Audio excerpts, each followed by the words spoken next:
Shakespeare's Sonnets by William Shakespeare. 1. From fairest creatures we desire increase, that thereby beauty's rose might never die, but as the riper should by time decease, his tender air might bear his memory. But thou, contracted to thine own bright eyes, feed'st thy light's flame with self-substantial fuel, making a famine where abundance lies, thyself thy foe, to thy sweet self too cruel.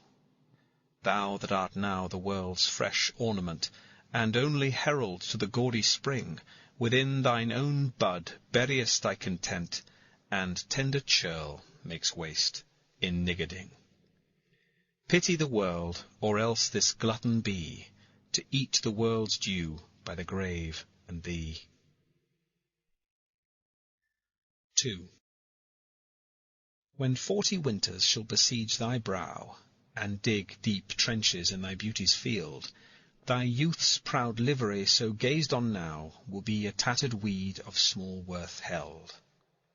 Then, being asked where all thy beauty lies, where all the treasure of thy lusty days, to say, within thine own deep sunken eyes, were an all-eating shame, and thriftless praise. How much more praise deserve thy beauty's use, if thou couldst answer, this fair child of mine shall sum my count, and make my old excuse, proving his beauty by succession thine. This were to be new made when thou art old, and see thy blood warm when thou feel'st it cold. 3. Look in thy glass, and tell the face thou viewest, now is the time that face should form another, whose fresh repair, if now thou not renewest, thou dost beguile the world, unbless some mother. For where is she so fair, whose uneared womb disdains the tillage of thy husbandry? Or who is he so fond will be the tomb of his self-love, to stop posterity? Thou art thy mother's glass, and she in thee calls back the lovely April of her prime. So thou through windows of thine age shalt see, despite of wrinkles, this thy golden time. But if thou live, remembered not to be, die single, and thine image dies with thee. 4. Unthrifty loveliness, why dost thou spend upon thyself thy beauty's legacy? Nature's bequest gives nothing, but doth lend, and being frank she lends to those are free. Then, beauteous niggard, why dost thou abuse the bounteous largess given thee to give? Profitless usurer, why dost thou use so great a sum of sums, yet canst not live? For having traffic with thyself alone, thou of thyself thy sweet self dost deceive. Then, how when nature calls thee to be gone, what acceptable audit canst thou leave? Thy unused beauty must be tombed with thee, which used lives, the executor to be. 5. Those hours that with gentle work did frame the lovely gaze, where every eye doth dwell, will play the tyrants to the very same, and that unfair which fairly doth excel. For never-resting time leads summer on to hideous winter, and confounds him there.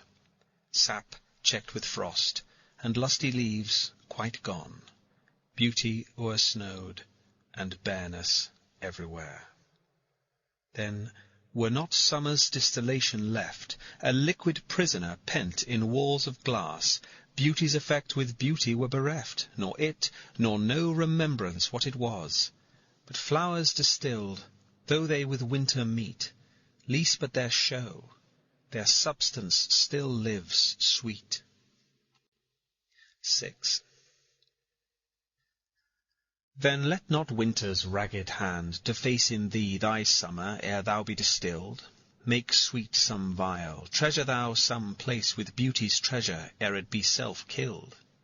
That use is not forbidden usury, which happies those that pay the willing loan. That's for thyself to breed another thee.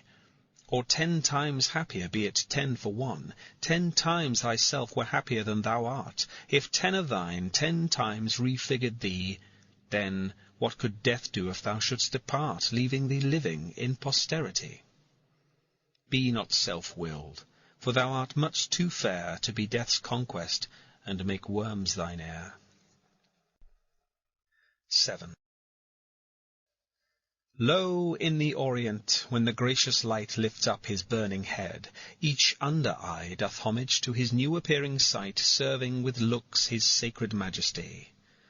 And having climbed the steep up heavenly hill, resembling strong youth in his middle age, yet mortal looks adore his beauty still, attending on his golden pilgrimage. But when, from highmost pitch with weary car, like feeble age, he reeleth from the day, the eyes, fore duteous, now converted are from his low tract, and look another way.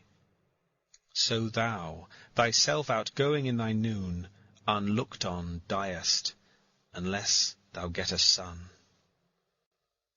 8. Music to hear. Why hear'st thou music sadly? Sweets with sweets war not, joy delights in joy. Why lovest thou that which thou receivest not gladly, or else receivest with pleasure thine annoy? If the true concord of well-tuned sounds by unions married do offend thine ear, they do but sweetly chide thee, who confounds in singleness the parts that thou shouldst bear. Mark how one string, sweet husband to another, strikes each in each by mutual ordering, resembling sire and child and happy mother, who, all in one pleasing note do sing, whose speechless song, being many, seeming one, sings this to thee: thou single wilt prove none. 9. Is it for fear to wet a widow's eye that thou consumest thyself in single life? Ah, if thou issueless shall hap to die, the world will wail thee like a makeless wife. The world will be thy widow, and still weep that thou no form of thee hast left behind, when every private widow well may keep by children's eyes her husband's shape in mind. Look what an unthrift in the world doth spend, shifts but his place, for still the world enjoys it. But beauty's waste hath in the world an end, and kept unused, the user so destroys it. No love towards others in that bosom sits, that on himself such murderous shame commits. 10. For shame, deny that thou bear'st love to any, who for thyself art so unprovident. Grant, if thou wilt, thou art beloved of many, but that thou none lovest is most evident. For thou art so possessed with murderous hate, that 'gainst thyself thou stick'st not to conspire, seeking that beauteous roof to ruinate, which to repair should be thy chief desire. O change thy thought, that I may change my mind. Shall hate be fairer lodged than gentle love? Be as thy presence is, gracious and kind, or to thyself at least kind-hearted prove. Make thee another self for love of me, that beauty still may live in thine or thee. 11. As fast as thou shalt wane, so fast thou growest in one of thine, from that which thou departest. And that fresh blood which youngly thou bestowest, thou mayst call thine when thou from youth convertest. Herein lies wisdom, beauty, and increase. Without this, folly, age, and cold decay. If all were minded so, the times should cease, and 60 years would make the world away. Let those whom nature hath not made for store, harsh, featureless, and rude, barrenly perish. Look whom she best endowed, she gave thee more, which bounteous gift thou shouldst in bounty cherish. She carved thee for her seal, and meant thereby thou shouldst print more, not let that copy die. 12. When I do count the clock that tells the time, and see the brave day sunk in hideous night, when I behold the violet past prime, and sable curls all silvered o'er with white, when lofty trees I see barren of leaves, which erst from heat did canopy the herd, and summer's green all girded up in sheaves, borne on the bier, with white and bristly beard, then of thy beauty do I question make, that thou among the wastes of time must go, since sweets and beauties do themselves forsake, and die as fast as they see others grow.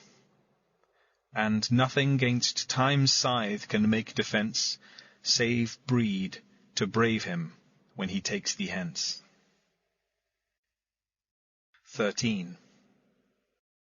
Oh, that you were yourself! But, love, you are no longer yours, than you yourself here live. Against this coming end you should prepare, and your sweet semblance to some other give. So should that beauty which you hold in lease find no determination, then you were yourself again after yourself's decease, when your sweet issue your sweet form should bear. Who lets so fair a house fall to decay, which husbandry in honour might uphold, against the stormy gusts of winter's day, and barren rage of death's eternal cold? Oh, none but unthrifts. Dear my love, you know, you had a father. Let your son say so. 14. Not from the stars do I my judgment pluck, and yet methinks I have astronomy, but not to tell of good or evil luck, of plagues or dearths or seasons' quality. Nor can I fortune to brief minutes tell, pointing to each his thunder, rain, and wind, or say with princes if it shall go well, by oft predict that I in heaven find.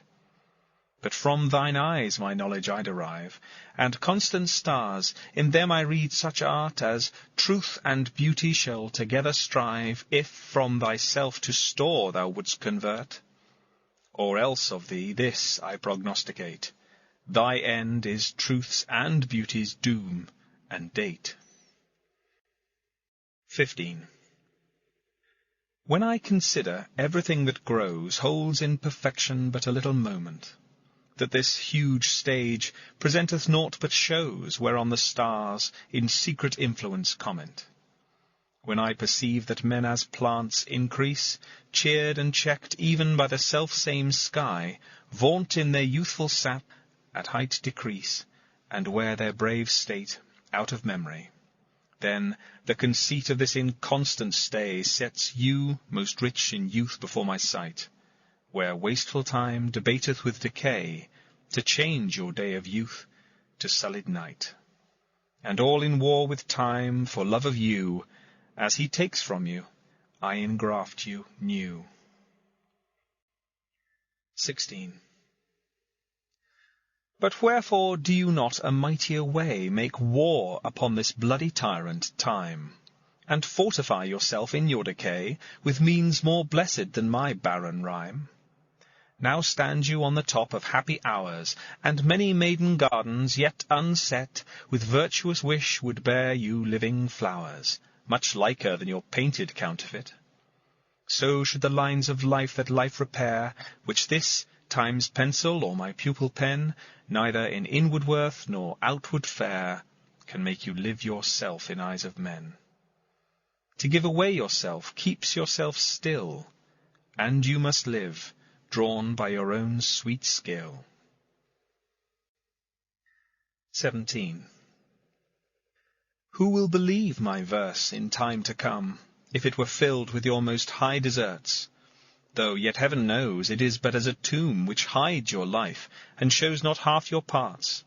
If I could write the beauty of your eyes, and in fresh numbers number all your graces, the age to come would say, this poet lies, such heavenly touches ne'er touched earthly faces. So should my papers, yellowed with their age, be scorned, like old men, of less truth than tongue, and your true rights be termed a poet's rage, and stretched metre of an antique song. But were some child of yours alive that time, you should live twice, in it and in my rhyme. 18. Shall I compare thee to a summer's day? Thou art more lovely, and more temperate. Rough winds do shake the darling buds of May, and summer's lease hath all too short a date. Sometime too hot the eye of heaven shines, and often is his gold complexion dimmed, and every fair from fair sometime declines, by chance or nature's changing course untrimmed. But thy eternal summer shall not fade, nor lose possession of that fair thou owest, nor shall death brag thou wanderest in his shade, when in eternal lines to time thou growest. So long as men can breathe, or eyes can see, so long lives this, and this gives life to thee. 19. Devouring time, blunt thou the lion's paws, and make the earth devour her own sweet brood. Pluck the keen teeth from the fierce tiger's jaws, and burn the long-lived phoenix in her blood. Make glad and sorry seasons as thou fleet'st, and do whate'er thou wilt, swift-footed time, to the wide world and all her fading sweets. But I forbid thee one most heinous crime. O carve not with thy hours on my love's fair brow, nor draw no lines there with thine antique pen. Him in thy course untainted do allow, for beauty's pattern to succeeding men. Yet do thy worst, old time, despite thy wrong. My love shall in my verse ever live young. 20. A woman's face, with nature's own hand painted, hast thou, the master mistress of my passion. A woman's gentle heart, but not acquainted with shifting change, as is false woman's fashion. An eye more bright than theirs, less false in rolling, gilding the object whereupon it gazeth. A man in hue all hues in his controlling, which steals men's eyes, and women's souls amazeth. And for a woman wert thou first created, till nature, as she wrought thee, fell a-doting, and by addition me of thee defeated, by adding one thing to my purpose nothing. But since she pricked thee out for women's pleasure, mine be thy love, and thy love's use their treasure. 21. So it is not with me as with that muse, stirred by a painted beauty to his verse, who heaven itself for ornament doth use, and every fair with his fair doth rehearse, making a couplement of proud compare, with sun and moon, with earth and sea's rich gems, with April's first-born flowers, and all things rare that heaven's air in this huge rondure hems. O let me, true in love, but truly right, and then believe me, my love is as fair as any mother's child, though not so bright as those gold candles fixed in heaven's air. Let them say more that like of hearsay well, I will not praise that purpose not to sell. 22. My glass shall not persuade me I am old, so long as youth and thou are of one date. But when in thee time's furrows I behold, then look I death my days should expiate. For all that beauty that doth cover thee is but the seemly raiment of my heart, which in thy breast doth live as thine in me. How can I then be elder than thou art? O therefore, love, be of thyself so wary, as I, not for myself, but for thee will, bearing thy heart, which I will keep so chary, as tender nurse her babe from faring ill. Presume not on thy heart, when mine is slain. Thou gav'st me thine, not to give back again. 23.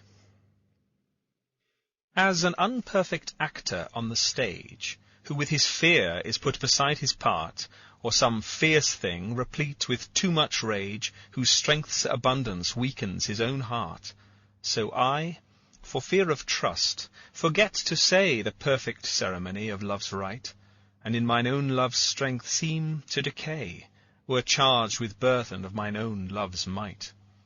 O let my looks be then the eloquence and dumb presagers of my speaking breast, who plead for love, and look for recompense more than that tongue that more hath more expressed.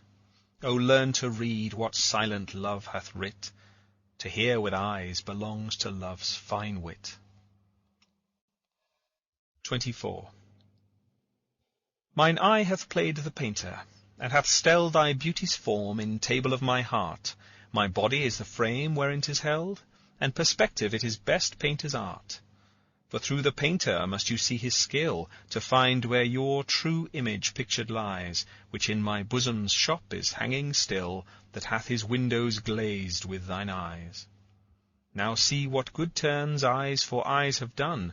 Mine eyes have drawn thy shape, and thine for me are windows to my breast, where through the sun delights to peep, to gaze therein on thee.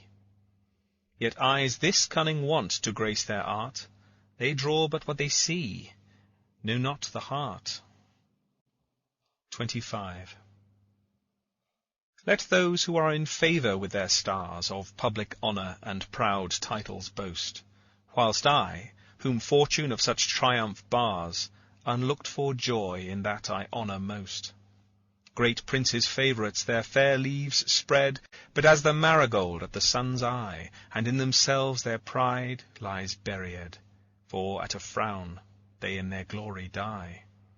The painful warrior, famoused for fight after 1,000 victories once foiled, is from the book of honour razed quite, and all the rest forgot for which he toiled.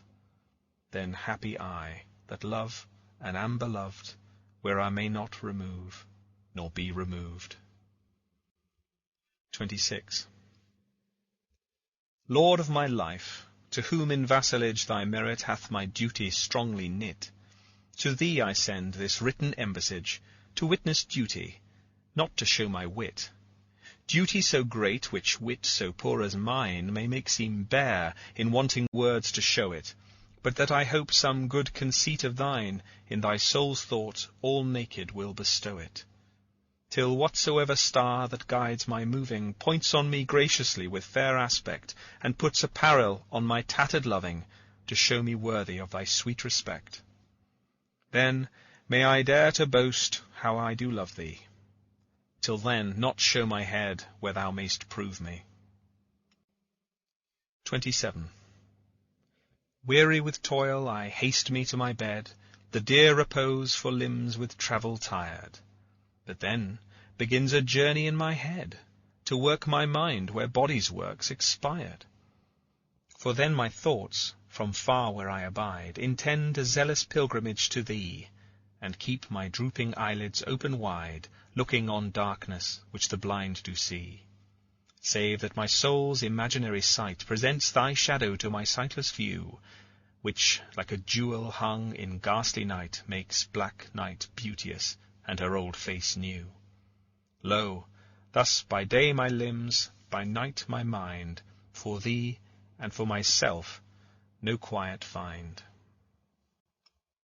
28. How can I then return in happy plight, that am debarred the benefit of rest, when day's oppression is not eased by night, but day by night and night by day oppressed, and each, though enemies to either's reign, do in consent shake hands to torture me, the one by toil, the other to complain how far I toil, still farther off from thee? I tell the day to please him thou art bright, and dost him grace when clouds do blot the heaven. So flatter I the swart-complexioned night, when sparkling stars twire not thou gilt'st thee even. But day doth daily draw my sorrows longer, and night doth nightly make grief's length seem stronger. 29. When in disgrace with fortune and men's eyes, I all alone beweep my outcast state, and trouble deaf heaven with my bootless cries, and look upon myself, and curse my fate, wishing me like to one more rich in hope, featured like him with friends possessed, desiring this man's art and that man's scope, with what I most enjoy, contented least. Yet in these thoughts myself almost despising, haply I think on thee. And then my state, like to the lark at break of day arising, from sullen earth sings hymns at heaven's gate. For thy sweet love remembered such wealth brings, that then I scorn to change my state with kings. 30. When to the sessions of sweet silent thought I summon up remembrance of things past, I sigh the lack of many a thing I sought, and with old woes new wail my dear time's waste. Then can I drown an eye, unused to flow, for precious friends hid in death's dateless night, and weep afresh love's long since cancelled woe, and moan the expense of many a vanished sight. Then can I grieve, at grievances forgone, and heavily from woe to woe tell o'er the sad account of 4 bemoaned moan, which I new pay, as if not paid before. But if the while I think on thee, dear friend, all losses are restored, and sorrows end.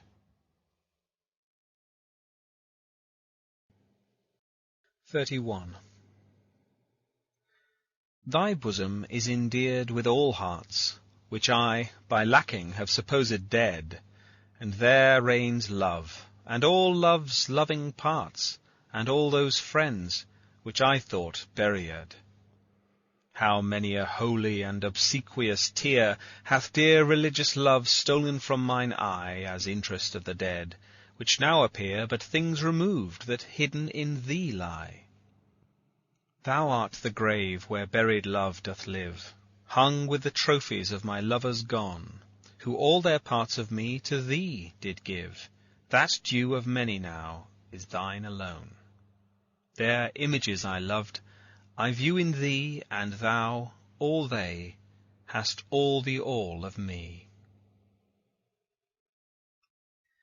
XXXII. If thou survive my well-contented day, when that churl death my bones with dust shall cover, and shalt by fortune once more resurvey these poor rude lines of thy deceased lover, compare them with the bettering of the time, and though they be outstripped by every pen, reserve them for my love, not for their rhyme, exceeded by the height of happier men. Oh, then vouchsafe me but this loving thought: had my friend's muse grown with this growing age, a dearer birth than this his love had brought, to march in ranks of better equipage. But since he died, and poets better prove, theirs for their style I'll read, his for his love. XXXIII.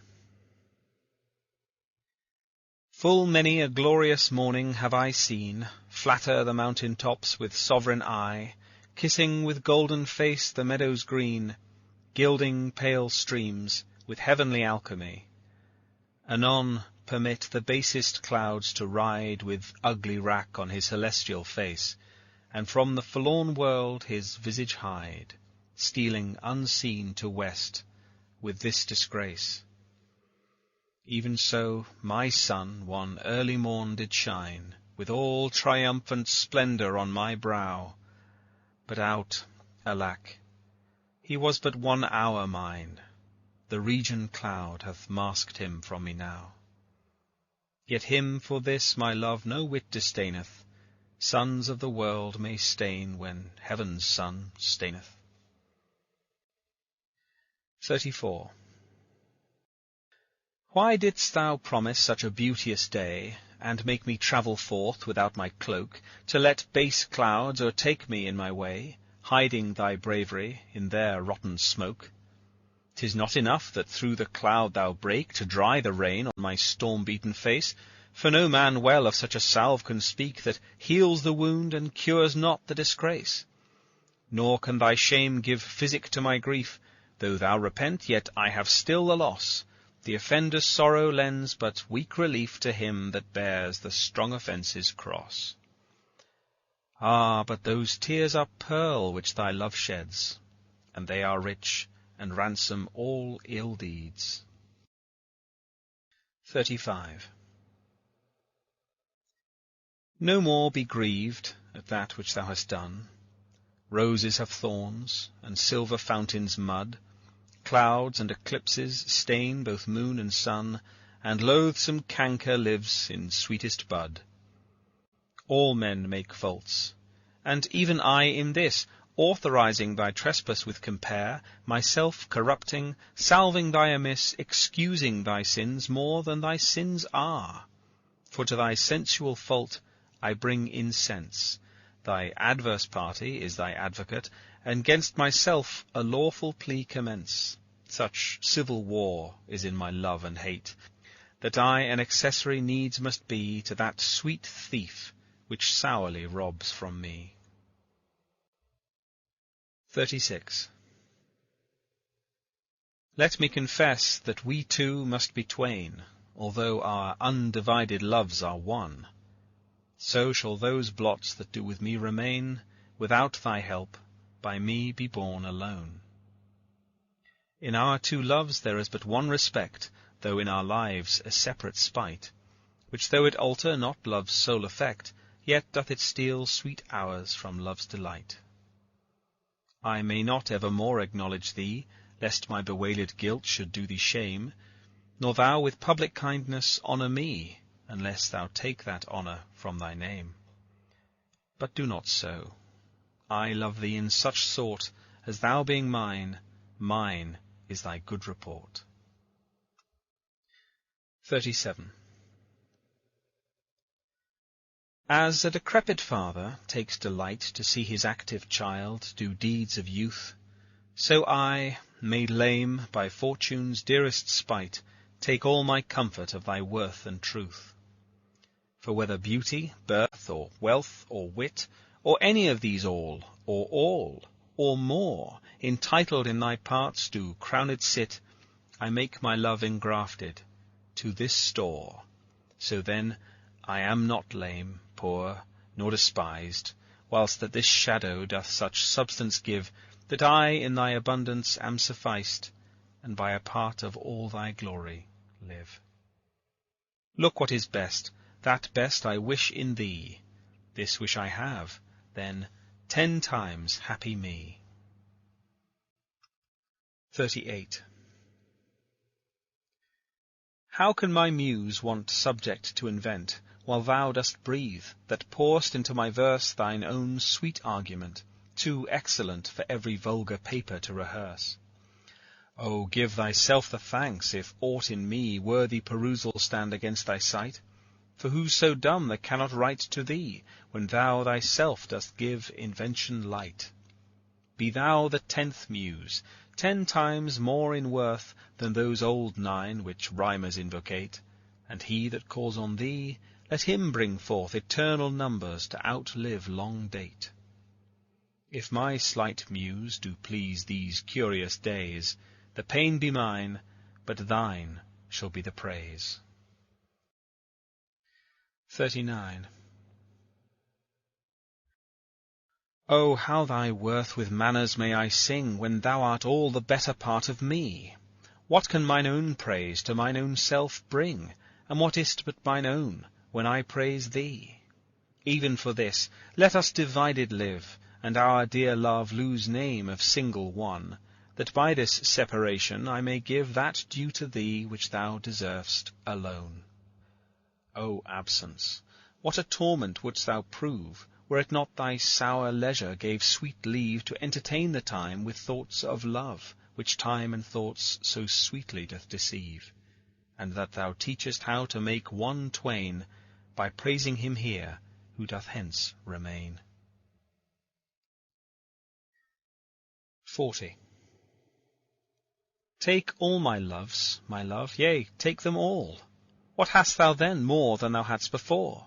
No love, my love, that thou mayst true love call. All mine was thine, before thou hadst this more. Then, if for my love thou my love receivest, I cannot blame thee, for my love thou usest, but yet be blamed if thou thyself deceivest by wilful taste of what thyself refusest. I do forgive thy robbery, gentle thief, although thou steal thee all my poverty, and yet love knows it is a greater grief to bear love's wrongs than hate's known injury. Lascivious grace, in whom all ill well shows, kill me with spites, yet we must not be foes. 41. Those pretty wrongs that liberty commits when I am sometime absent from thy heart, thy beauty and thy years full well befits, for still temptation follows where thou art. Gentle thou art, and therefore to be won. Beauteous thou art, therefore to be assailed. And when a woman woos, what woman's son will sourly leave her till he hath prevailed?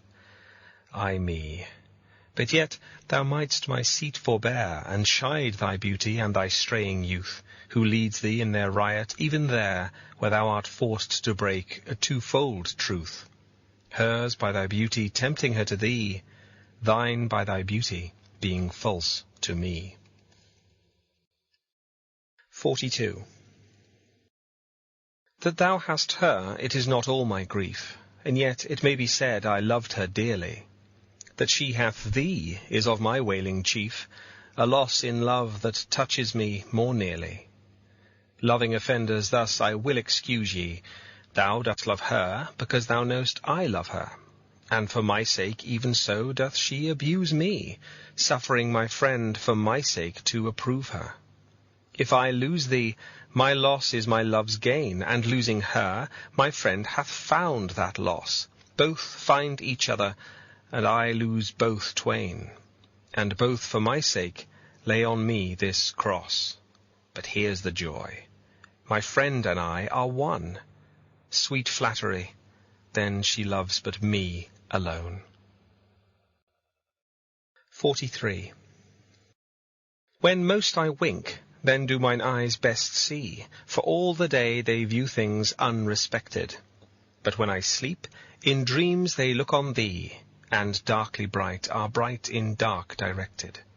Then thou, whose shadow shadows doth make bright, how would thy shadow's form happy show to the clear day, with thy much clearer light, when to unseeing eyes thy shade shines so? How would, I say, mine eyes be blessed made by looking on thee in the living day, when in dead night thy fair imperfect shade through heavy sleep on sightless eyes doth stay? All days are nights to see till I see thee, and nights bright days when dreams do show thee me. 44.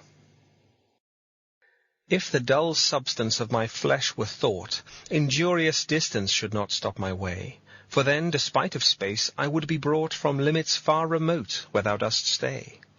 No matter then, although my foot did stand upon the farthest earth removed from thee, for nimble thought can jump both sea and land, as soon as think the place where he would be.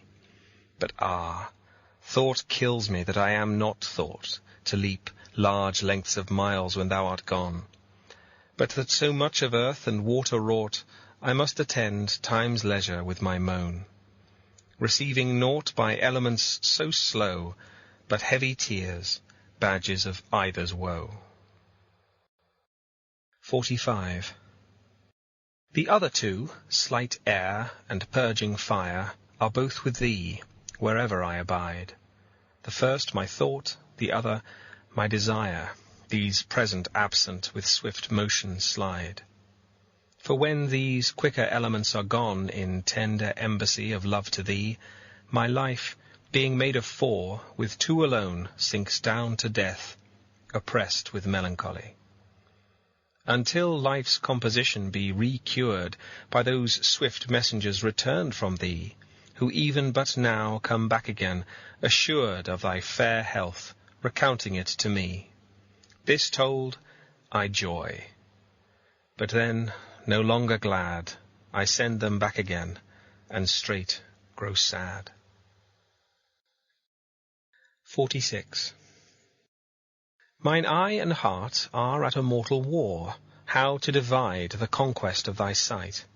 Mine eye, my heart, thy picture's sight would bar, my heart, mine eye, the freedom of that right.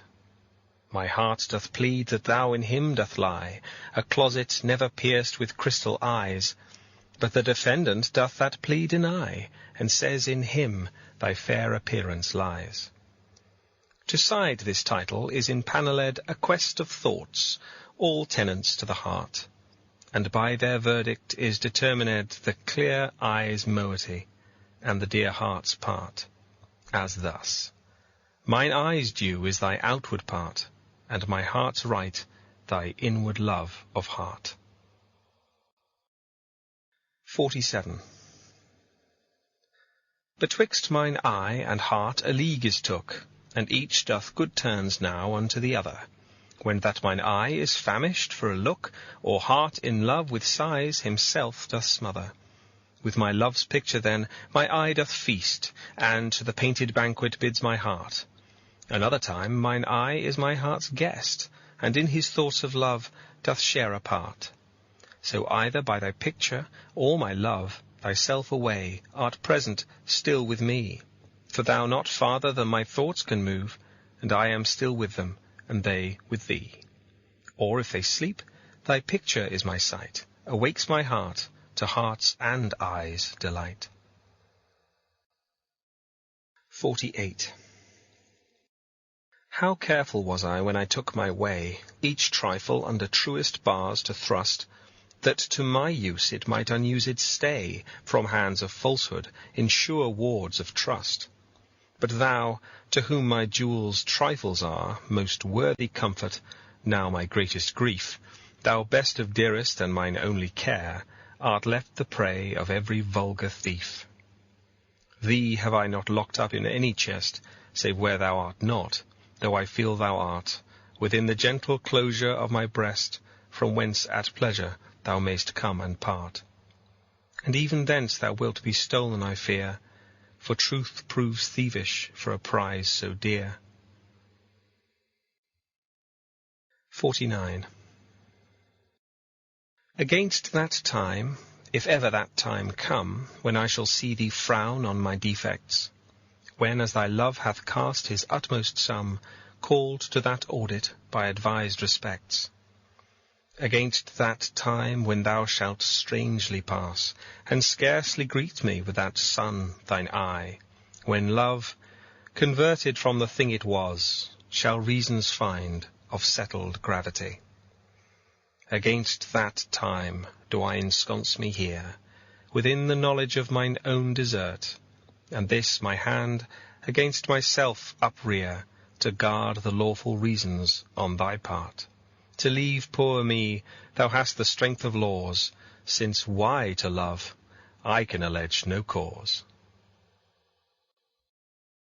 50. How heavy do I journey on the way, when what I seek, my weary travels end, doth teach that ease and that repose to say, thus far the miles are measured from thy friend. The beast that bears me, tired with my woe, plods dully on, to bear that weight in me, as if by some instinct the wretch did know his rider loved not speed, being made from thee. The bloody spur cannot provoke him on, that sometimes anger thrusts into his hide, which heavily he answers with a groan, more sharp to me than spurring to his side. For that same groan doth put this in my mind, my grief lies onward, and my joy behind. 51. Thus can my love excuse the slow offence of my dull bearer, when from thee I speed. From whence thou art, why should I haste me thence? Till I return, of posting is no need. Oh, what excuse will my poor beast then find, when swift extremity can seem but slow? Then should I spur, though mounted on the wind, in winged speed no motion shall I know. Then can no horse with my desire keep pace. Therefore desire, of perfect's love being made, shall neigh no dull flesh in his fiery race, but love for love thus shall excuse my jade. Since from thee going he went wilful slow, towards thee I'll run, and give him leave to go. 52. So am I as the rich, whose blessed key can bring him to his sweet uplocked treasure, the which he will not every hour survey, for blunting the fine point of seldom pleasure. Therefore are feasts so solemn and so rare, since seldom coming in that long year set, like stones of worth they thinly placed are, or captain jewels in the carcanet. So is the time that keeps you as my chest, or as the wardrobe which the robe doth hide, to make some special instant special blessed, by new unfolding his imprisoned pride. Blessed are those whose worthiness gives scope, being had to triumph, being lacked to hope. 53. What is your substance? Whereof are you made, that millions of strange shadows on you tend? Since every one hath every one one shade, and you but one can every shadow lend. Describe Adonis, and the counterfeit is poorly imitated after you. On Helen's cheek all art of beauty set, and you in Grecian tires are painted new. Speak of the spring and foison of the year, the one doth shadow of your beauty show, the other as your bounty doth appear, and you in every blessed shape we know. In all external grace you have some part, but you like none, none you, for constant heart. 54. O how much more doth beauty beauteous seem by that sweet ornament which truth doth give! The rose looks fair, but fairer we it deem for that sweet odour which doth in it live. The canker blooms have full as deep a dye as the perfumed tincture of the roses, hang on such thorns, and play as wantonly when summer's breath their masked bud discloses. But for their virtue only is their show. They live unwooed, and unrespected fade, die to themselves. Sweet roses do not so. Of their sweet deaths are sweetest odours made. And so of you, beauteous and lovely youth, when that shall fade, by verse distills your truth. 55. Not marble, nor the gilded monuments of princes shall outlive this powerful rhyme. But you shall shine more bright in these contents than unswept stone besmeared with sluttish time.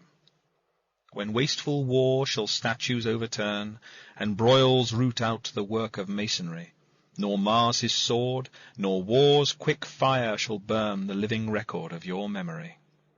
'Gainst death and all oblivious enmity shall you pace forth, your praise shall still find room, even in the eyes of all posterity that wear this world out to the ending doom. So till the judgment that yourself arise, you live in this, and dwell in lovers' eyes.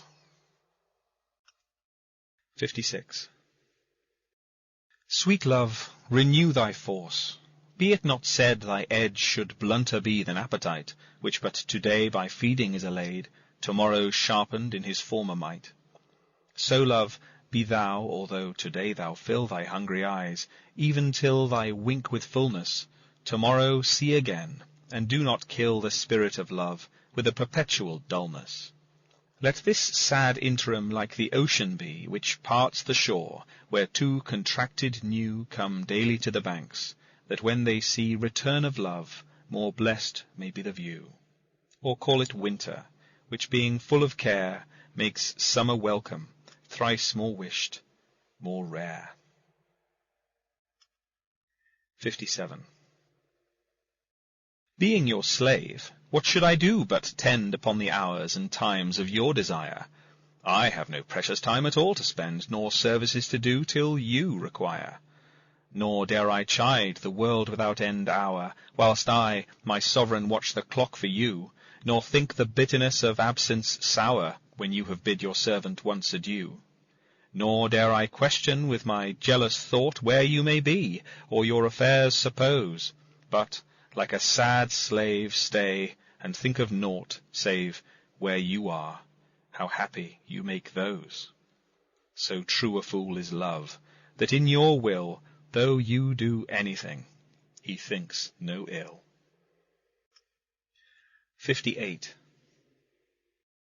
That God forbid that made me first your slave, I should in thought control your times of pleasure, or at your hand the account of hours to crave, being your vassal, bound to stay your leisure. Oh, let me suffer, being at your beck, the imprisoned absence of your liberty, and patience, tame to sufferance, bide each check, without accusing you of injury. Beware you list, your charter is so strong that you yourself may privilege your time to what you will. To you it doth belong, yourself to pardon of self-doing crime. I am to wait, though waiting so be hell, not blame your pleasure, be it ill or well. 59. If there be nothing new, but that which is hath been before, how are our brains beguiled, which labouring for invention bear remiss the second burthen of a former child? O that record could, with a backward look, even of 500 courses of the sun, show me your image in some antique book, since mine at first in character was done, that I might see what the old world could say to this composed wonder of your frame, where we are mended, or where better they, or whether revolution be the same. O sure I am the wits of former days to subjects worse have given admiring praise. 60.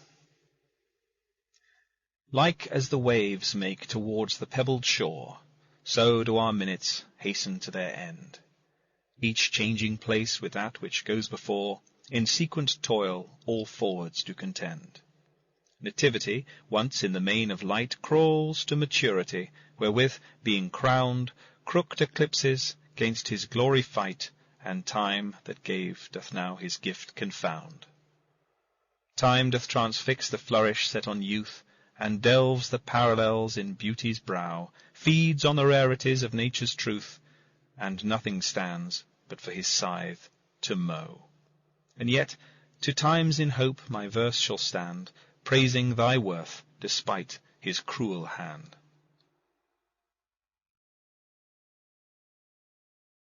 61. Is it thy will thy image should keep open my heavy eyelids to the weary night?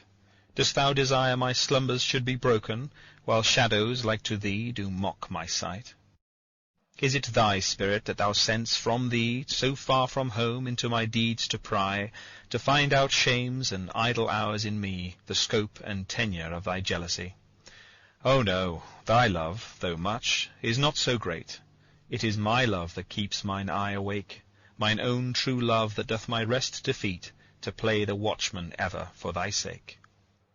For thee watch I, whilst thou dost wake elsewhere, from me far off, with others all too near. 62. Sin of self-love possesseth all mine eye, and all my soul, and all my every part, and for this sin there is no remedy, it is so grounded inward in my heart. Methinks no face so gracious is as mine, no shape so true, no truth of such account, and for myself mine own worth so define, as I all other in all worths surmount. But when my glass shows me myself indeed, beated and chopped with tanned antiquity, mine own self-love quite contrary I read, self so self-loving were iniquity. 'Tis thee, myself, that for myself I praise, painting my age with beauty of thy days. 63. Against my love shall I be as I am now, with time's injurious hand crushed and o'erworn, when hours have drained his blood and filled his brow with lines and wrinkles, when his youthful morn hath travelled on to age's steepy night, and all those beauties whereof now he's king are vanishing, or vanished out of sight, stealing away the treasure of his spring. For such a time do I now fortify against confounding age's cruel knife, that he shall never cut from memory my sweet love's beauty, though my lover's life. His beauty shall in these black lines be seen, and they shall live, and he in them still green. 64.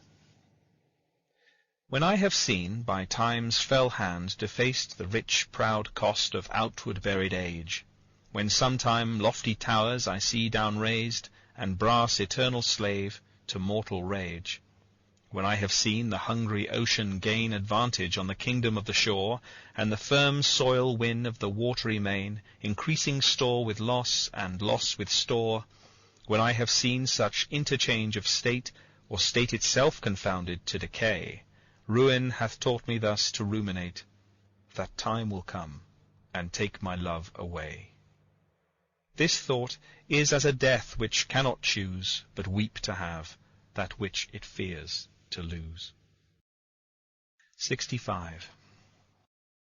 Since brass, nor stone, nor earth, nor boundless sea, but sad mortality o'ersways their power, How with this rage shall beauty hold a plea, whose action is no stronger than a flower? Oh, how shall summer's honey breath hold out against the wrackful siege of battering days, when rocks impregnable are not so stout, nor gates of steel so strong, but time decays? Oh, fearful meditation! Where, alack, shall time's best jewel from time's chest lie hid? Or what strong hand can hold his swift foot back, or who his spoil of beauty can forbid? Oh, none, unless this miracle have might, that in black ink my love may still shine bright. 66.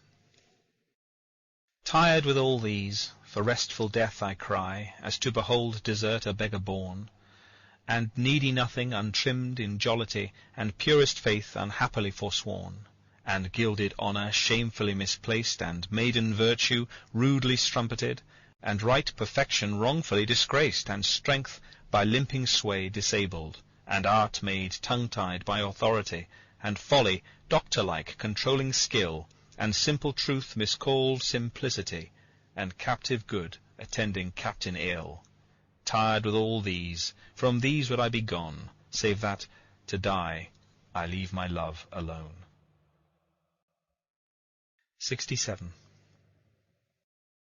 Ah, wherefore with infection should he live, and with his presence grace impiety, that sin by him advantage should achieve, and lace itself with his society? Why should false painting imitate his cheek, and steal dead seeming of his living hue? Why should poor beauty indirectly seek roses of shadow, since his rose is true? Why should he live, now nature bankrupt is, beggared of blood to blush through lively veins? For she hath no exchequer now but his, and proud of many, lives upon his gains. O him she stores, to show what wealth she had in days long since, before these last so bad. 68. Thus is his cheek the map of days outworn, when beauty lived and died as flowers do now, before these bastard signs of fair were born, or durst inhabit on a living brow. Before the golden tresses of the dead, the rite of sepulchres were shorn away, to live a second life on second head, ere beauty's dead fleece made another gay. In him those holy antique hours are seen, without all ornament, itself and true, making no summer of another's green, robbing no old to dress his beauty new. And him, as for a map doth nature store, to show false art what beauty was of yore. 69. Those parts of thee that the world's eye doth view want nothing that the thought of hearts can mend. All tongues, the voice of souls, give thee that due, uttering bare truth, even so as foes commend.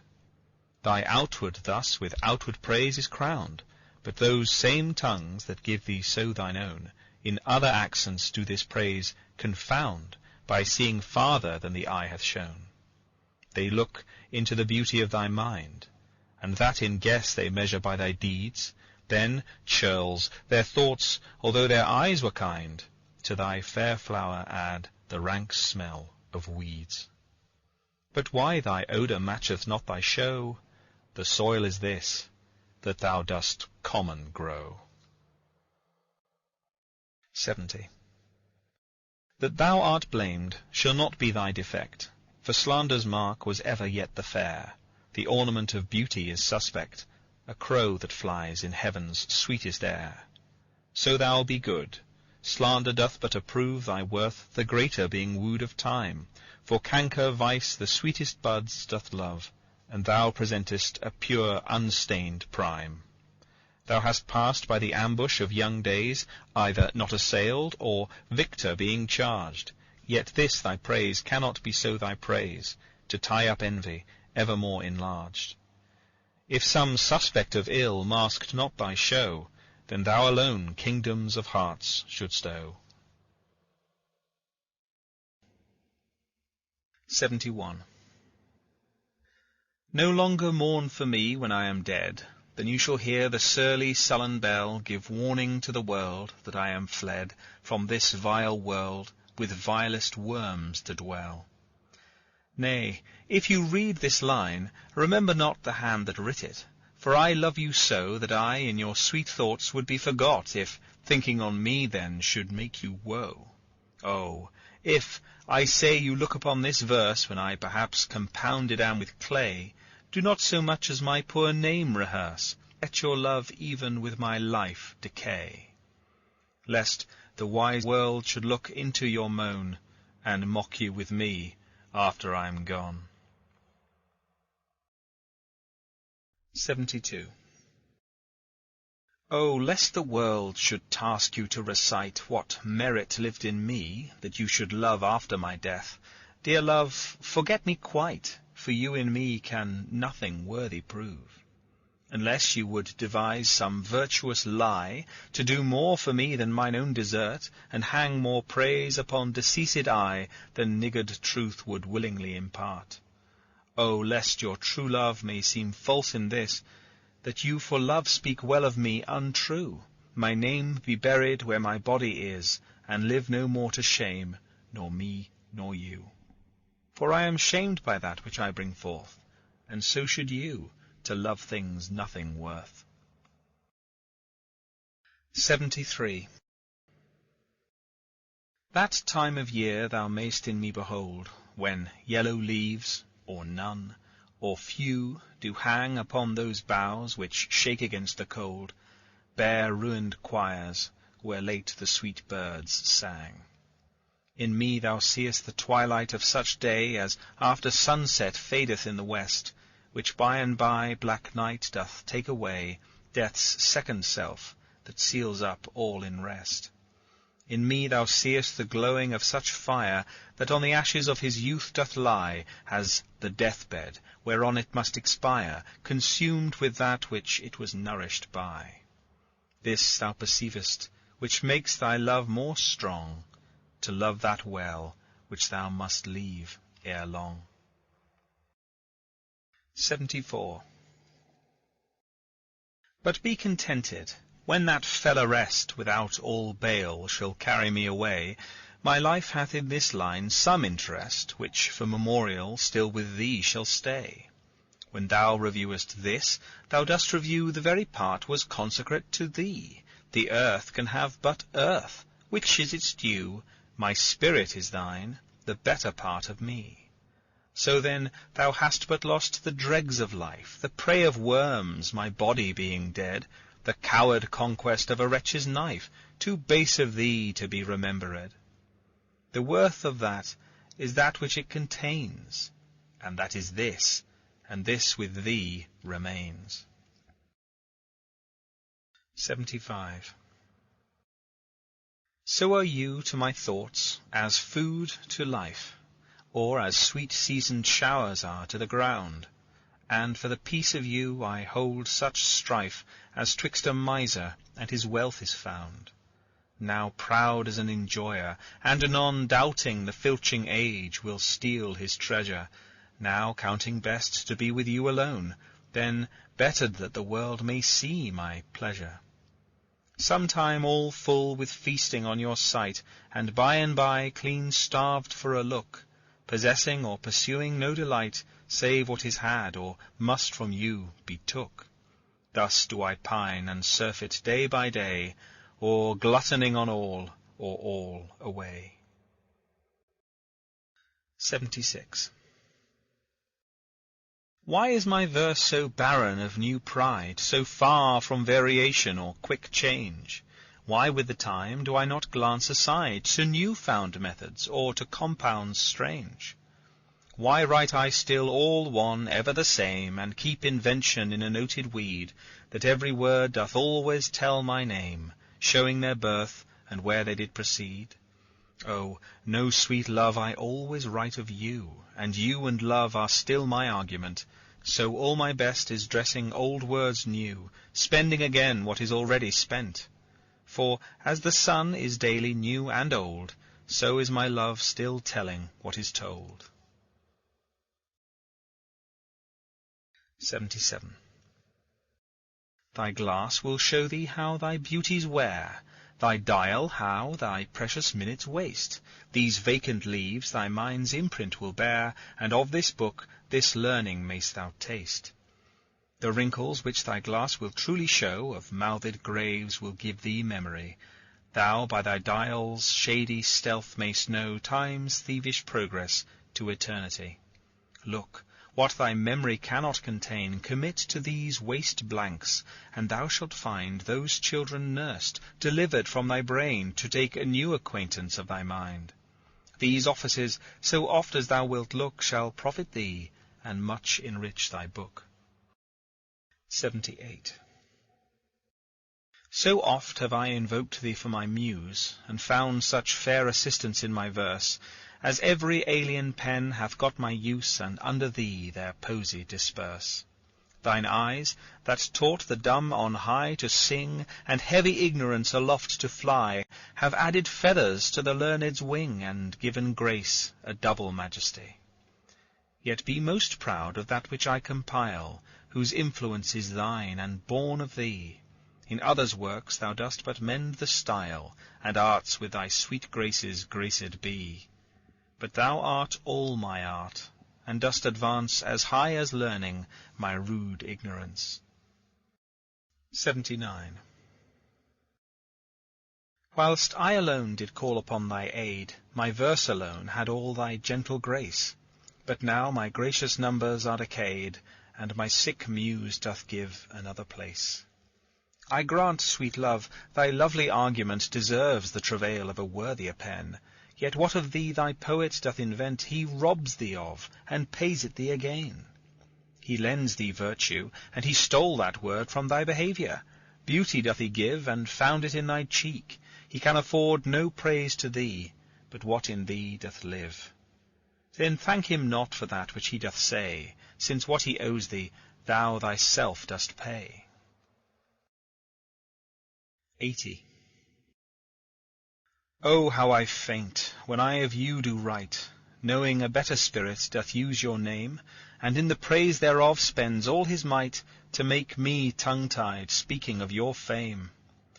But since your worth wide as the ocean is, the humble as the proudest sail doth bear, my saucy bark, inferior far to his, on your broad main doth wilfully appear.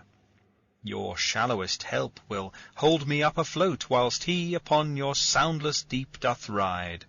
Or being wracked, I am a worthless boat, he of tall building and of goodly pride. Then if he thrive, and I be cast away, the worst is this, my love was my decay.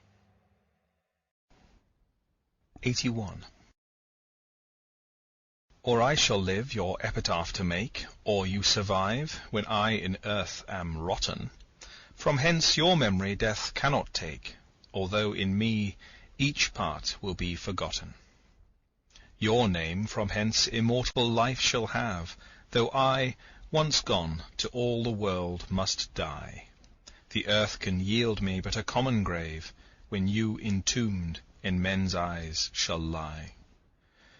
Your monument shall be my gentle verse, which eyes not yet created shall o'erread, and tongues to be your being shall rehearse, when all the breathers of this world are dead. You still shall live, such virtue hath my pen, where breath most breathes, even in the mouths of men. 82. I grant thou wert not married to my muse, and therefore mayst without attaint o'erlook the dedicated words which writers use of their fair subject, blessing every book. Thou art as fair in knowledge as in hue, finding thy worth a limit past my praise, and therefore art enforced to seek anew some fresher stamp of the time-bettering days. And do so, love. Yet when they have devised what strained touches rhetoric can lend, thou, truly fair, wert truly sympathized in true, plain words by thy true-telling friend. And their gross painting might be better used where cheeks need blood. In thee it is abused. 83. I never saw that you did painting need. and therefore to your fair no painting set. I found, or thought I found, you did exceed that barren tender of a poet's debt. And therefore have I slept in your report, that you yourself, being extant, might well show how far a modern quill doth come too short, speaking of worth, what worth in you doth grow. This silence for my sin you did impute, which shall be most my glory, being dumb. For I impair not beauty, being mute, when others would give life, and bring a tomb. There lives more life in one of your fair eyes, than both your poets can in praise devise. 84. Who is it that says most, which can say more, than this rich praise, that you alone are you? In whose confine immured is the store, which should example where your equal grew? Lean penury within that pen doth dwell, that to his subject lends not some small glory, but he that writes of you, if he can tell that you are you, so dignifies his story. Let him but copy what in you is writ, not making worse what nature made so clear, and such a counterpart shall fame his wit, making his style admired everywhere. You to your beauteous blessings add a curse, being fond of praise, which makes your praises worse. 85. My tongue-tied muse in manners holds her still, while comments of your praise richly compiled reserve their character with golden quill, and precious phrase by all the muses filled. I think good thoughts, whilst others write good words, and like unlettered clerk still cry Amen to every hymn that able spirit affords in polished form of well-refined pen. Hearing you praised, I say, 'Tis so, 'tis true, and to the most of praise add something more. But that is in my thought, whose love to you, though words come hindmost, holds his rank before.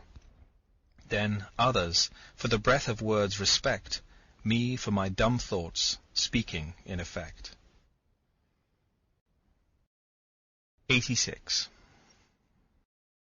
Was it the proud full sail of his great verse, bound for the prize of all too precious you, that did my ripe thoughts in my brain inhearse, making their tomb the womb wherein they grew? Was it his spirit, by spirits taught to write above a mortal pitch that struck me dead? No, neither he, nor his compeers by night giving him aid, my verse astonished. He, nor that affable familiar ghost which nightly gulls him with intelligence, as victors of my silence cannot boast. I was not sick of any fear from thence. But when your countenance filled up his line, then lacked I matter, that enfeebled mine. 87. Farewell, thou art too dear for my possessing, and like enough thou know'st thy estimate. The charter of thy worth gives thee releasing, my bonds in thee are all determinate. For how do I hold thee but by thy granting? And for that riches, where is my deserving? The cause of this fair gift in me is wanting, and so my patent back again is swerving. Thyself thou gavest, thy own worth then not knowing, or me to whom thou gav'st it else mistaking, so thy great gift, upon misprision growing, comes home again, on better judgment making. Thus have I had thee, as a dream doth flatter, in sleep a king, but waking no such matter. 88. When thou shalt be disposed to set me light, and place my merit in the eye of scorn, upon thy side against myself I'll fight, and prove thee virtuous, though thou art forsworn.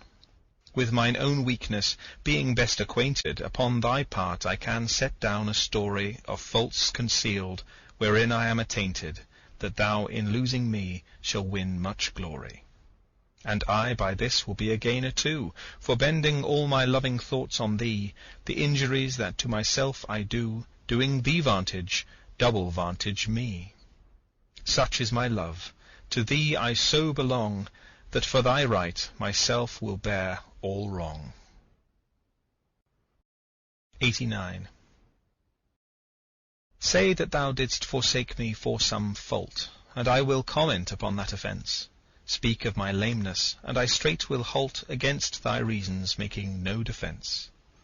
Thou canst not, love, disgrace me half so ill, to set a form upon desired change, as I'll myself disgrace, knowing thy will, I will acquaintance strangle, and look strange. Be absent from thy walks, and in my tongue thy sweet beloved name no more shall dwell, lest I, too much profane, should do it wrong, and haply of our old acquaintance tell. For thee, against myself I'll vow debate, for I must ne'er love him whom thou dost hate. 90. Then hate me when thou wilt, if ever, now, while the world is bent my deeds to cross. Join with the spite of fortune, make me bow, and do not drop in for an after-loss. Ah, do not, when my heart hath scaped this sorrow, come in the rearward of a conquered woe. Give not a windy night a rainy morrow, to linger out a purposed overthrow. If thou wilt leave me, do not leave me last, when other petty griefs have done their spite, but in the onset come, so shall I taste at first the very worst of fortune's might. And other strains of woe, which now seem woe, compared with loss of thee, will not seem so. 91. Some glory in their birth, some in their skill, some in their wealth, some in their body's force, some in their garments, though new-fangled ill, some in their hawks and hounds, some in their horse. But every humour hath his adjunct pleasure, wherein it finds a joy above the rest. But these particulars are not my measure, all these I better in one general best. Thy love is better than high birth to me, richer than wealth, prouder than garments' costs, of more delight than hawks and horses be, and having thee, of all men's pride I boast. Wretched in this alone, that thou mayst take all this away, and me most wretched make.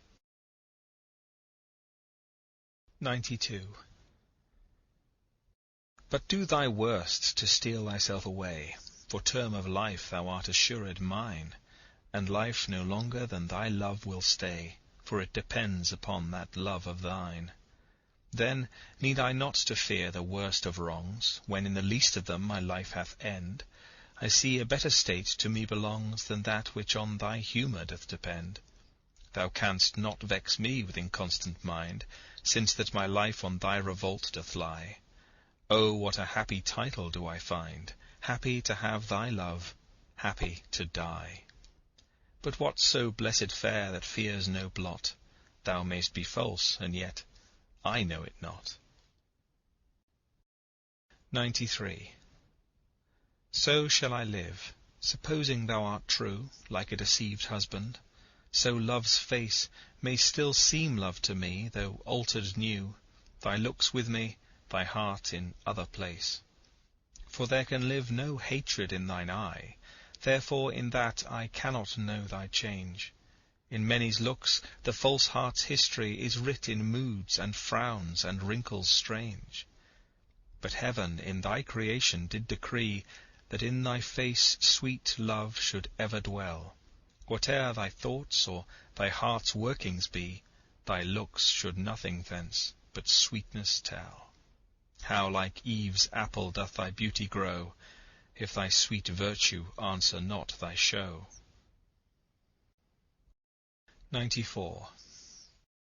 They that have power to hurt, and will do none, that do not do the thing they most do show, who, moving others, are themselves as stone, unmoved, cold, and to temptation slow. They rightly do inherit heaven's graces, and husband nature's riches from expense. They are the lords and owners of their faces, others but stewards of their excellence. The summer's flower is to the summer sweet, though to itself it only live and die. But if that flower with base infection meet, the basest weed outbraves his dignity. For sweetest things turn sourest by their deeds. Lilies that fester smell far worse than weeds. 95. How sweet and lovely dost thou make the shame, which, like a canker in the fragrant rose, doth spot the beauty of thy budding name. O in what sweets dost thou thy sins enclose! That tongue that tells the story of thy days, making lascivious comments on thy sport, cannot dispraise, but in a kind of praise, naming thy name, blesses an ill report. O what a mansion have those vices got, which for their habitation chose out thee, where beauty's veil doth cover every blot, and all things turn to fair that eyes can see. Take heed, dear heart, of this large privilege. The hardest knife, ill used, doth lose his edge. 96.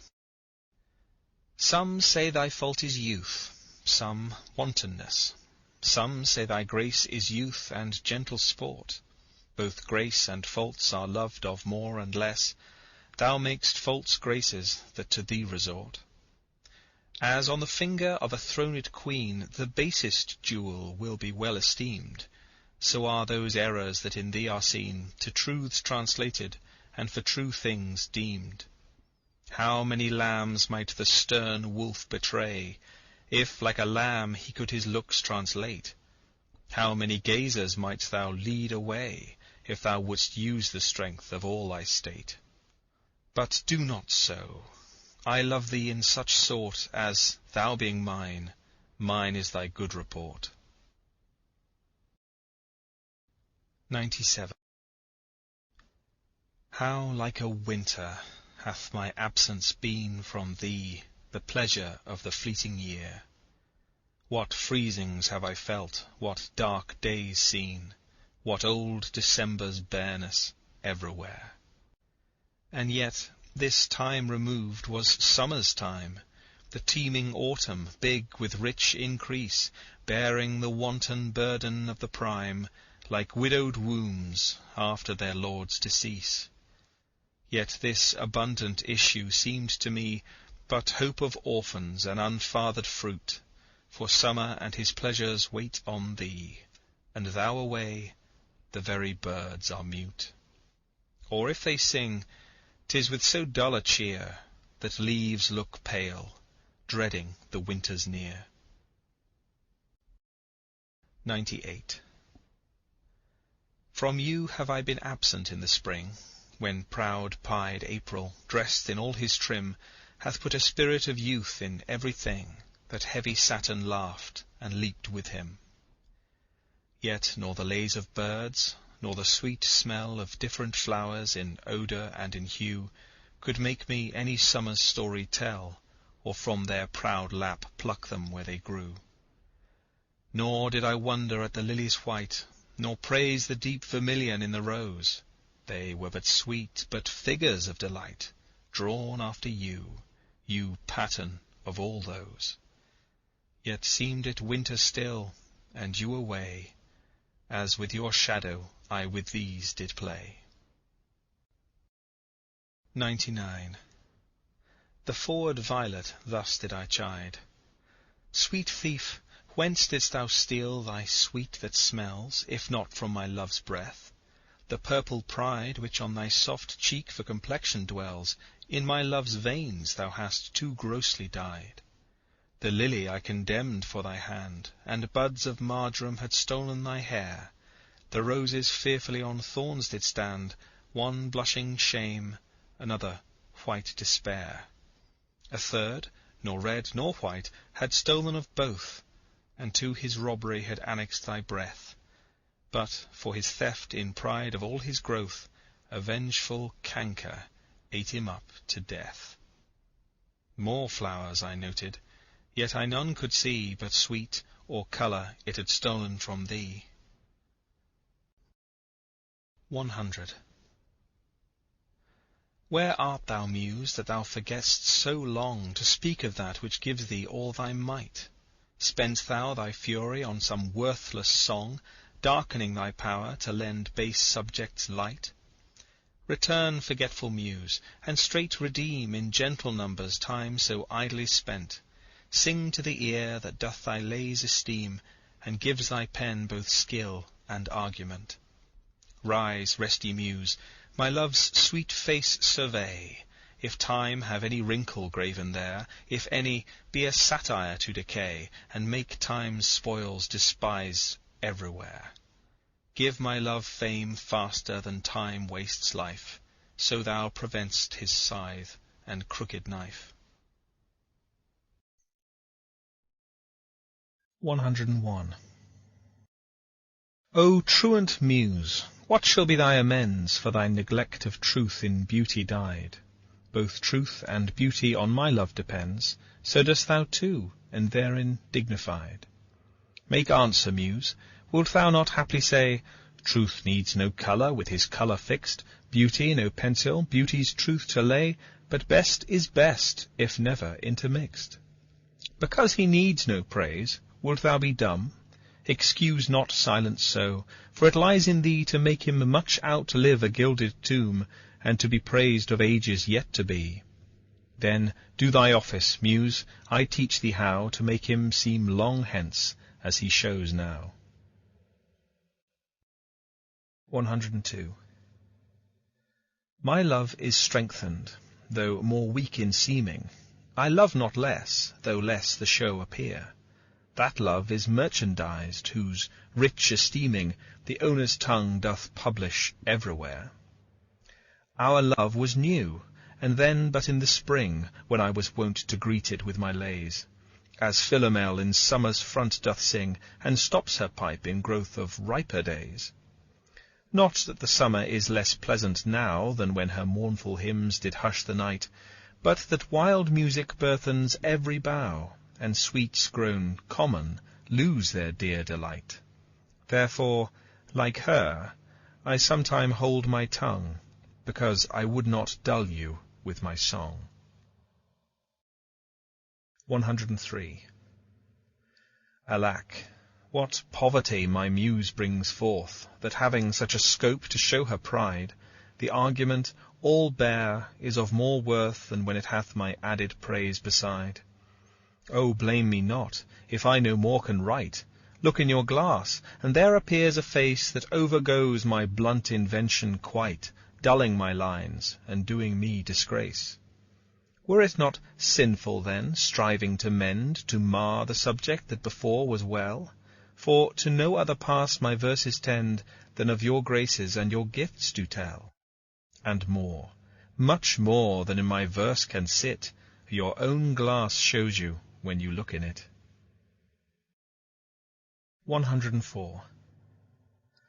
To me, fair friend, you never can be old, for as you were when first your eye I eyed, such seems your beauty still. 3 winters cold have from the forests shook 3 summers' pride. 3 beauteous springs to yellow autumn turned, in process of the seasons have I seen. 3 April perfumes in 3 hot Junes burned, since first I saw you fresh, which yet are green. Ah, yet doth beauty like a dial hand steal from his figure, and no pace perceived.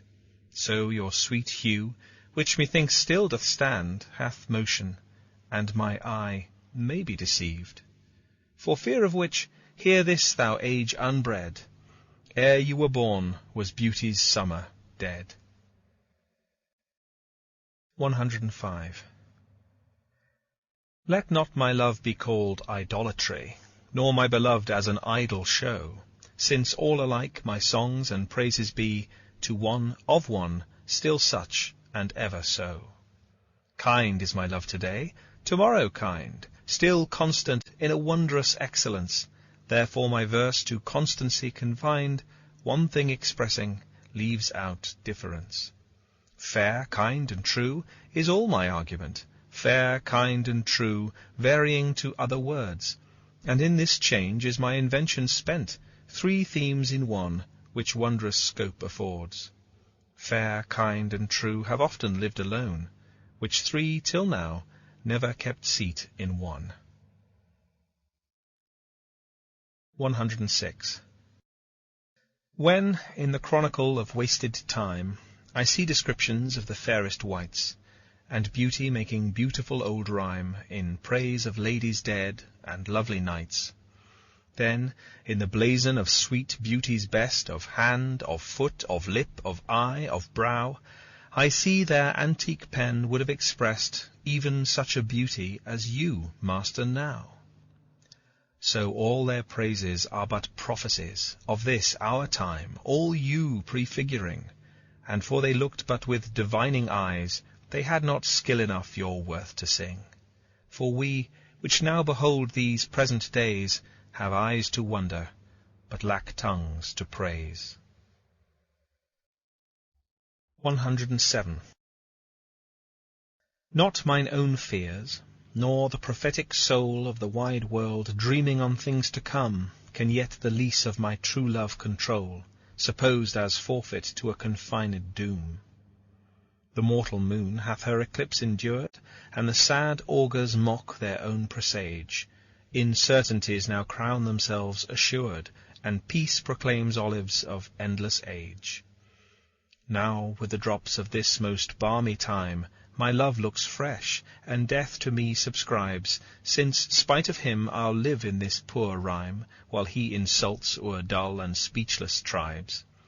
And thou, in this, shalt find thy monument, when tyrants' crests and tombs of brass are spent. 108. What's in the brain that ink may character, which hath not figured to thee my true spirit? What's new to speak? What now to register that may express my love, or thy dear merit? Nothing, sweet boy, but yet, like prayers divine, I must each day say o'er the very same, counting no old thing old, thou mine, I thine, even as when first I hallowed thy fair name. So that eternal love in love's fresh case weighs not the dust and injury of age, nor gives to necessary wrinkles place, but makes antiquity for aye his page. Finding the first conceit of love there bred, where time and outward form would show it dead. 109. Oh, never say that I was false of heart, though absence seemed my flame to qualify. As easy might I from myself depart, as from my soul, which in thy breast doth lie. That is my home of love. If I have ranged like him that travels, I return again, just to the time, not with the time exchanged, so that myself bring water for my stain.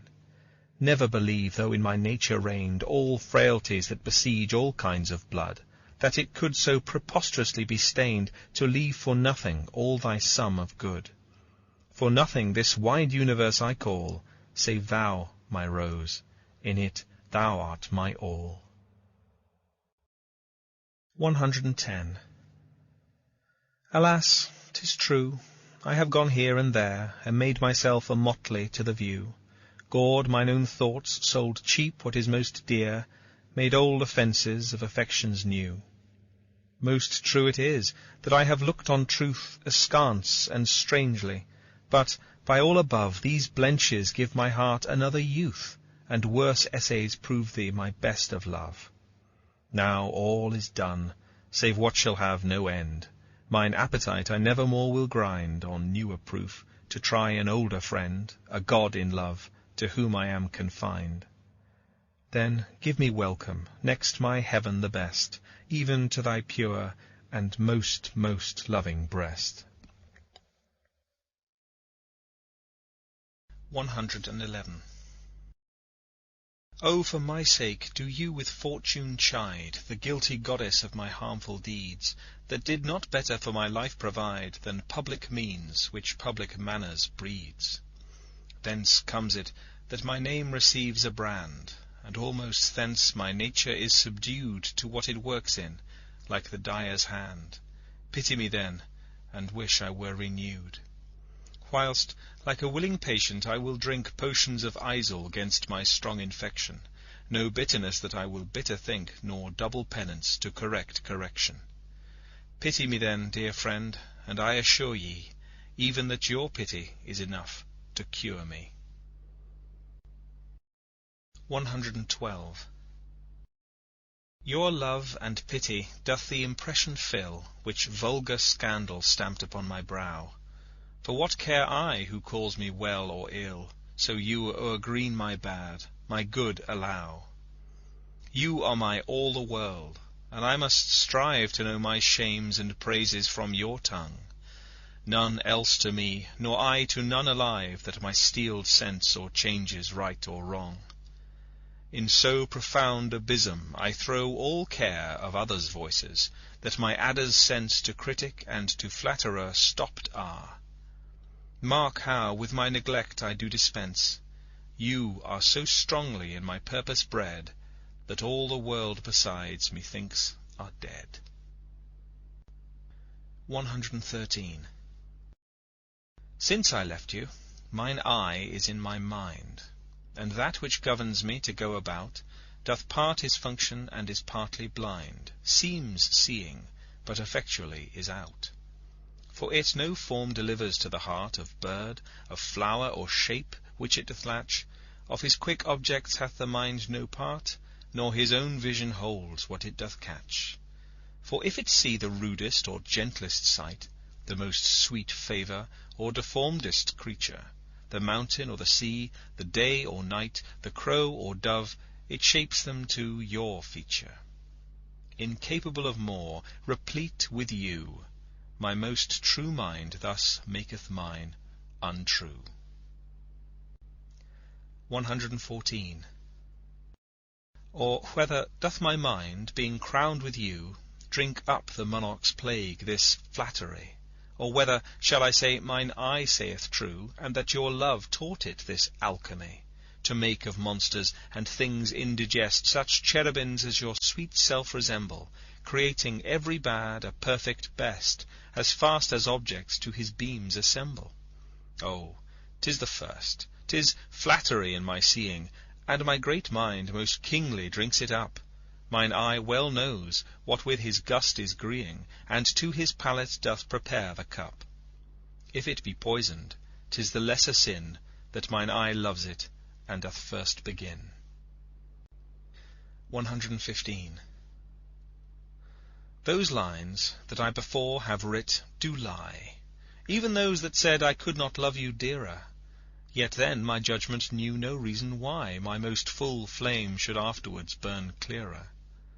But reckoning time, whose millioned accidents creep in twixt vows and change decrees of kings, tan sacred beauty, blunt the sharpest intents, divert strong minds to the course of altering things. Alas, why fearing of time's tyranny might I not then say, now I love you best, when I was certain o'er uncertainty, crowning the present, doubting of the rest? Love is a babe. Then might I not say so, to give full growth to that which still doth grow? 116. Let me not to the marriage of true minds admit impediments. Love is not love which alters when it alteration finds, or bends with the remover to remove. Oh no, it is an ever fixed mark, that looks on tempests and is never shaken. It is the star to every wandering bark, whose worth's unknown, although his height be taken. Love's not time's fool, though rosy lips and cheeks within his bending sickle's compass come. Love alters not with his brief hours and weeks, but bears it out even to the edge of doom. If this be error, and upon me proved, I never writ, nor no man ever loved. 117. Accuse me thus, that I have scanted all, wherein I should your great deserts repay, forgot upon your dearest love to call, whereto all bonds do tie me day by day. That I have frequent been with unknown minds, and given to time your own dear purchase right, that I have hoisted sail to all the winds which should transport me farthest from your sight. Book both my wilfulness and errors down, and on just proof surmise, accumulate, bring me within the level of your frown, but shoot not at me in your wakened hate, since my appeal says I did strive to prove the constancy and virtue of your love. 118. Like as, to make our appetite more keen, with eager compounds we our palate urge, as, to prevent our maladies unseen, we sicken to shun sickness when we purge. Even so, being full of your ne'er-cloying sweetness, to bitter sources did I frame my feeding, and, sick of welfare, found a kind of meetness to be diseased, ere that there was true needing. Thus policy in love, to anticipate the ills that were not, grew to faults assured, and brought to medicine a healthful state, which, rank of goodness, would by ill be cured. But thence I learn, and find the lesson true, drugs poison him that so fell sick of you. 119. What potions have I drunk of sirens' tears, distilled from lembecs foul as hell within, applying fears to hopes and hopes to fears, still losing when I saw myself to win? What wretched errors hath my heart committed, whilst it hath thought itself so blessed never? How have mine eyes out of their spheres been fitted in the distraction of this madding fever? O benefit of ill! Now I find true that better is, by evil still made better, and ruined love, when it is built anew, grows fairer than at first, more strong, far greater. So I return rebuked to my content, and gain by ill thrice more than I have spent. 120. That you were once unkind befriends me now, and for that sorrow, which I then did feel, needs must I under my transgression bow, unless my nerves were brass or hammered steel. For if you were by my unkindness shaken, as I by yours, you've passed a hell of time, and I, a tyrant, have no leisure taken to weigh how once I suffered in your crime. Oh, that our night of woe might have remembered my deepest sense, how hard true sorrow hits, and soon to you, as you to me, then tendered the humble salve which wounded bosom fits. But that your trespass now becomes a fee, mine ransom yours, and yours must ransom me. 121. 'Tis better to be vile than vile esteemed, when not to be receives reproach of being, and the just pleasure lost, which is so deemed not by our feeling, but by others' seeing. For why should others' false adulterate eyes give salutation to my sportive blood, or on my frailties why are frailer spies, which in their wills count bad what I think good? No, I am that I am, and they that level at my abuses reckon up their own. I may be straight, though they themselves be bevel, by their rank thoughts my deeds must not be shown. Unless this general evil they maintain, all men are bad, and in their badness reign. 122. Thy gift, thy tables, are within my brain full charactered with a lasting memory, which shall above that idle rank remain, beyond all date, even to eternity. Or, at the least, so long as brain and heart have faculty by nature to subsist, till each to raised oblivion yield his part, of thee thy record never can be missed. That poor retention could not so much hold, nor need I tallies thy dear love to score. Therefore to give them from me was I bold, to trust those tables that received thee more. To keep an adjunct to remember thee were to import forgetfulness in me. 123.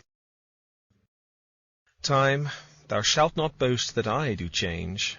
Thy pyramids, built up with newer might, to me are nothing novel, nothing strange. They are but dressings of a former sight. Our dates are brief, and therefore we admire what thou dost foist upon us that is old, and rather make them born to our desire than think that we before have heard them told. Thy registers and thee I both defy, not wondering at the present nor the past, for thy records and what we see doth lie, made more or less by thy continual haste. This I do vow, and this shall ever be, I will be true, despite thy scythe and thee.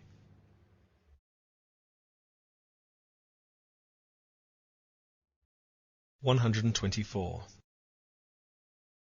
If my dear love were but the child of state, it might for fortune's bastard be unfathered, as subject to time's love or to time's hate, weeds among weeds, or flowers with flowers gathered. No, it was builded far from accident. It suffers not in smiling pomp, nor falls under the blow of thralled discontent, whereto the inviting time our fashion calls. It fears not policy, that heretic, which works on leases of short-numbered hours, but all alone stands hugely politic, that it nor grows with heat, nor drowns with showers. To this I witness call the fools of time, which die for goodness, who have lived for crime. 125. Were't aught to me I bore the canopy, with my extern the outward honouring, or laid great bases for eternity, which proves more short than waste or ruining? Have I not seen dwellers on form and favour lose all and more by paying too much rent, for compound sweet, foregoing simple savour, pitiful thrivers in their gazing spent? No, let me be obsequious in thy heart, and take thou my oblation, poor but free, which is not mixed with seconds, knows not art, but mutual render, only me for thee. Hence, thou suborned informer, a true soul, when most impeached, stands least in thy control. 126. O thou, my lovely boy, who in thy power dost hold time's fickle glass his fickle hour, who hast by waning grown, and therein show'st thy lover's withering, as thy sweet self grow'st, if nature, sovereign mistress over wrack, as thou goest onwards, still will pluck thee back, she keeps thee to this purpose, that her skill may time disgrace, and wretched minutes kill. Yet fear her, O thou minion of her pleasure, she may detain, but not still keep her treasure. Her audit, though delayed, answered must be, and her quietus is to render thee. 127. In the old age black was not counted fair, or if it were, it bore not beauty's name. But now is black beauty's successive heir, and beauty slandered with a bastard shame. For since each hand hath put on nature's power, fairing the foul with art's false borrowed face, sweet beauty hath no name, no holy bower, but is profaned, if not lives in disgrace. Therefore my mistress's eyes are raven black, her eyes so suited, and they mourners seem, at such who, not born fair, no beauty lack, slandering creation with a false esteem. Yet so they mourn, becoming of their woe, that every tongue says beauty should look so. 128. How oft when thou, my music placed, upon that blessed wood whose motion sounds with thy sweet fingers, when thou gently sway'st the wiry concord that mine ear confounds, do I envy those jacks that nimble leap to kiss the tender inward of thy hand, whilst my poor lips, which should that harvest reap, at the wood's boldness by thee blushing stand. To be so tickled, they would change their state and situation with those dancing chips, o'er whom thy fingers walk with gentle gait, making dead wood more blessed than living lips, since saucy jacks so happy are in this. Give them thy fingers, me thy lips to kiss. 129. The expense of spirit in a waste of shame is lust in action. And till action, lust is perjured, murderous, bloody, full of blame, savage, extreme, rude, cruel, not to trust, enjoyed no sooner, but despised straight, past reason hunted, and no sooner had past reason hated, as a swallowed bait, on purpose laid to make the taker mad, mad in pursuit and in possession so, had, having, and in quest to have extreme, a bliss in proof, and proved a very woe, before a joy proposed, behind a dream. All this the world well knows, yet none knows well to shun the heaven that leads men to this hell. 130. My mistress's eyes are nothing like the sun. Coral is far more red than her lips red. If snow be white, why, then her breasts are dun. If hairs be wires, black wires grow on her head. I have seen roses damasked, red and white, but no such roses see I in her cheeks.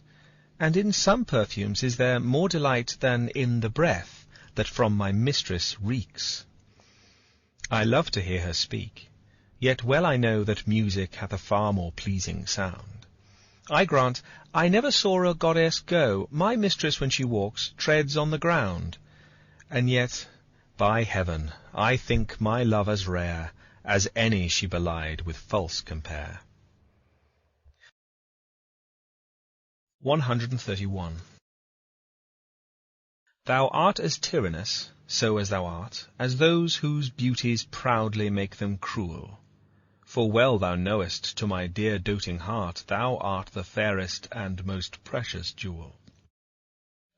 Yet, in good faith, some say that thee behold thy face hath not the power to make love groan. To say they err, I dare not be so bold, although I swear it to myself alone. And to be sure, that is not false I swear, 1,000 groans, but thinking on thy face, one on another's neck do witness bear, thy black is fairest in my judgment's place. In nothing art thou black, save in thy deeds, and thence this slander, as I think, proceeds. 132. Thine eyes I love, and they, as pitying me, knowing thy heart, torment me with disdain, have put on black, and loving mourners be, looking with pretty ruth upon my pain.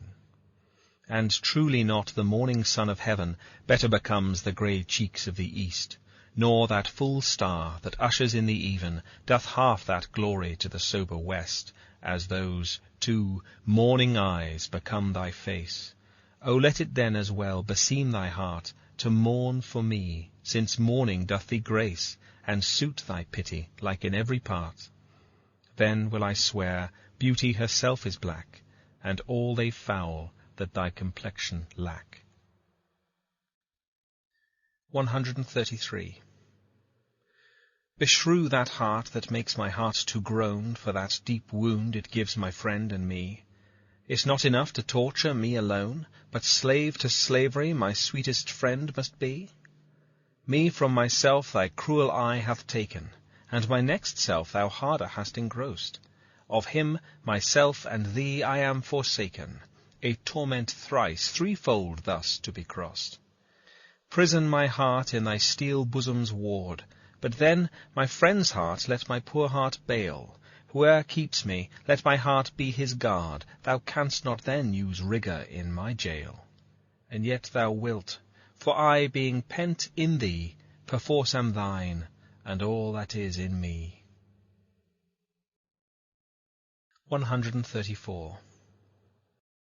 So, now I have confessed that he is thine, and I myself am mortgaged to thy will, myself I'll forfeit, so that other mine thou wilt restore to be my comfort still.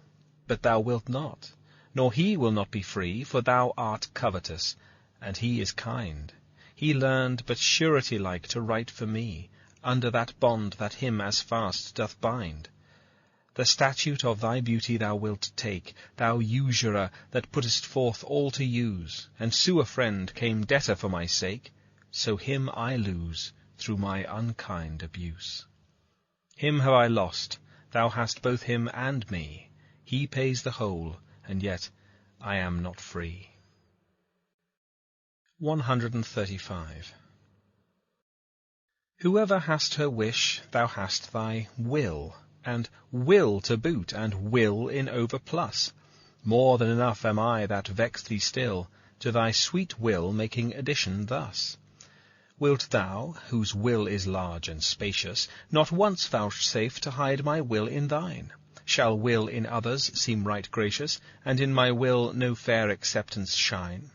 The sea, all water, yet receives rain still, and in abundance addeth to his store. So thou, being rich in will, add to thy will one will of mine, to make thy large will more. Let no unkind no fair beseechers kill. Think all but one, and me in that one will. 136. If thy soul check thee that I come so near, swear to thy blind soul that I was thy will. And will, thy soul knows, is admitted there, thus far from love, my love-suit sweet fulfill. Will fulfill the treasure of thy love, aye, fill it full with wills, and my will one. In things of great receipt with ease we prove, among a number one is reckoned none. Then in the number let me pass untold, though in thy store's account I one must be. For nothing hold me, so it please thee hold that nothing me, a something sweet to thee. Make but my name thy love, and love that still, and then thou lov'st me, for my name is Will. 137. Thou blind fool, love, what dost thou to mine eyes, that they behold, and see not what they see? They know what beauty is, see where it lies, yet what the best is, take the worst to be. If eyes, corrupt by over-partial looks, be anchored in the bay where all men ride, why of eyes' falsehood hast thou forged hooks, whereto the judgment of my heart is tied? Why should my heart think that a several plot, which my heart knows the wide world's common place? Or mine eyes, seeing this, say this is not, to put fair truth upon so foul a face? To things right true my heart and eyes have erred, and to this false plague are they now transferred. 138.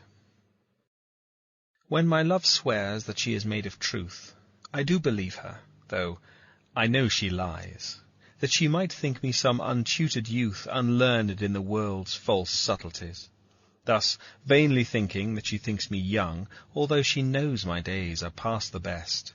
Simply I credit her false-speaking tongue, on both sides thus is simple truth suppressed. But wherefore says she not she is unjust, and wherefore say not I that I am old? Oh, love's best habit is in seeming trust, and age in love loves not to have years told. Therefore I lie with her, and she with me, and in our faults by lies we flattered be. 139. O call not me to justify the wrong that thy unkindness lays upon my heart. Wound me not with thine eye, but with thy tongue. Use power with power, and slay me not by art. Tell me thou lov'st elsewhere, but in my sight, dear heart, forbear to glance thine eye aside. What needst thou wound with cunning, when thy might is more than my oppressed defence can bide? Let me excuse thee. Ah, my love well knows her pretty looks have been mine enemies, and therefore from my face she turns my foes, that they elsewhere might dart their injuries.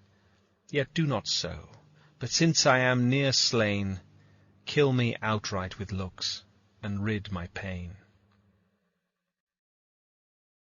140. Be wise, as thou art cruel. Do not press my tongue-tied patience with too much disdain, lest sorrow lend me words, and words express the manner of my pity-wanting pain. If I might teach thee wit, better it were, though not to love, yet love to tell me so, as testy sick men, when their deaths be near, no news but health from their physicians know. For if I should despair, I should grow mad, and in my madness might speak ill of thee. Now this ill-resting world is grown so bad, mad slanders by mad ears believed be. That I may not be so, nor thou belied, bear thine eyes straight, though thy proud heart go wide. 141. In faith I do not love thee with mine eyes, for they in thee 1,000 errors note. But 'tis my heart that loves what they despise, who in despite of you is pleased to dote. Nor are mine ears with thy tongue's tune delighted, nor tender feeling to base touches prone, nor taste nor smell desire to be invited to any sensual feast with thee alone. But my 5 wits nor my 5 senses can dissuade one foolish heart from serving thee, who leaves unswathed the likeness of a man, thy proud heart's slave and vassal wretch to be. Only my plague thus far I count my gain, that she that makes me sin awards me pain. 142. Love is my sin, and thy dear virtue hate, hate of my sin, grounded on sinful loving.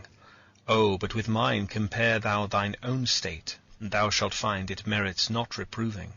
Or if it do, not from those lips of thine that have profaned their scarlet ornaments, and sealed false bonds of love as oft as mine, robbed others' beds' revenues of their rents. Be it lawful I love thee, as thou lovest those whom thine eyes woo as mine importune thee, root pity in thy heart, that, when it grows, thy pity may desire to pitied be. If thou dost seek to have what thou dost hide, by self-example mayst thou be denied. 143. Lo, as a careful housewife runs to catch one of her feathered creatures broke away, sets down her babe, and makes all swift dispatch in pursuit of the thing she would have stay, whilst her neglected child holds her in chase, cries to catcher whose busy care is bent to follow that which flies before her face, not prizing her poor infant's discontent. So runnest thou after that which flies from thee, whilst I, thy babe, chase thee afar behind. But if thou catch thy hope, turn back to me, and play the mother's part, kiss me, be kind. So will I prove that thou mayst have thy will, if thou turn back, and my loud crying still. 144. 2 loves I have, of comfort and despair, which like 2 spirits do suggest me still. The better angel is a man right fair, the worser spirit a woman coloured ill. To win me soon to hell, my female evil tempteth my better angel from my side, and would corrupt my saint to be a devil, wooing his purity with her foul pride. And whether that my angel be turned fiend, suspect I may, yet not directly tell. But being both from me, both to each friend, I guess one angel in another's hell. Yet this shall I ne'er know, but live in doubt, till my bad angel fire my good one out. 145. Those lips that love's own hand did make breathed forth the sound that said, I hate. To me, that languished for her sake, but when she saw my woeful state, straight in her heart did mercy come, chiding that tongue that ever sweet was used in giving gentle doom, and taught it thus anew to greet. I hate she altered with an end, that followed it as gentle day doth follow night, who like a fiend from heaven to hell is flown away. I hate, from hate away she threw, and saved my life, saying, Not you. 146. Poor soul, the centre of my sinful earth these rebel powers array. Why dost thou pine within, and suffer dearth, painting thy outward walls so costly gay? Why so large cost? Having so short a lease, dost thou upon thy fading mansion spend? Shall worms, inheritors of this excess, eat up thy charge? Is this thy body's end? Then, soul, live thou upon thy servant's loss, and let that pine to aggravate thy store. By terms divine in selling hours of dross, within be fed, without be rich no more. So shall thou feed on death, that feeds on men, and death once dead, there's no more dying then. 147. My love is as a fever, longing still for that which longer nurseth the disease, feeding on that which doth preserve the ill, the uncertain sickly appetite to please. My reason, the physician to my love, angry that his prescriptions are not kept, hath left me, and I desperate now approve desire is death, which physic did accept. Past cure I am, now reason is past care, and frantic mad with evermore unrest, my thoughts and my discourse as madmen's are, at random from the truth vainly expressed. For I have sworn thee fair, and thought thee bright, who art black as hell, as dark as night. 148. O me, what eyes hath love put in my head, which have no correspondence with true sight? Or if they have, where is my judgment fled, that censures falsely what they see aright? If that be fair whereon my false eyes dote, what means the world to say it is not so? If it be not, then love doth well denote love's eye is not so true as all men's. No, how can it? Oh, how can love's eye be true, that is so vexed with watching and with tears? No marvel then, though I mistake my view, the sun itself sees not till heaven clears. O cunning love, with tears thou keep'st me blind, lest eyes well seeing thy foul faults should find. 149. Canst thou, O cruel, say I love thee not, when I against myself with thee partake? Do I not think on thee, when I forgot, am of myself all tyrant for thy sake? Who hateth thee that I do call my friend? On whom frown'st thou that I do fawn upon? Nay, if thou lour'st on me, do I not spend revenge upon myself with present moan? What merit do I in myself respect, that is so proud thy service to despise, when all my best doth worship thy defect, commanded by the motion of thine eyes? But love, hate on, for now I know thy mind, those that can see thou lov'st, and I am blind. 150. O, from what power hast thou this powerful might, with insufficiency my heart to sway, to make me give the lie to my true sight, and swear that brightness doth not grace the day?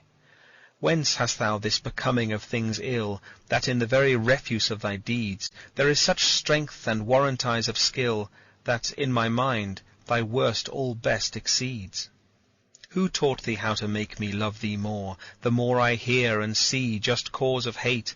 O, though I love what others do abhor, with others thou shouldst not abhor my state.